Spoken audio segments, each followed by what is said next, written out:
India கூட்டணியில் வலுவான பிரதான கட்சியாக எது இருக்குது? திமுக இருக்குது.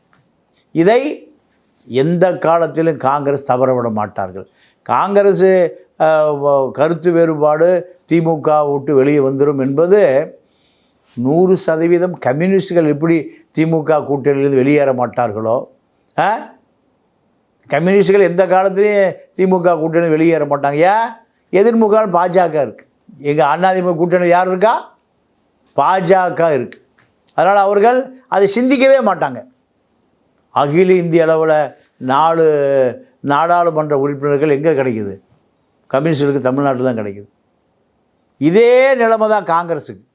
காங்கிரஸை பொறுத்த வரைக்கும் இந்தியா கூட்டணிக்கு ராகுல் காந்தி பிரதமர் ஆவதற்கு இந்த 40 கூட்டணி கட்சி நாடாளுமன்ற உறுப்பினர்கள் மிகப்பெரிய சக்தி.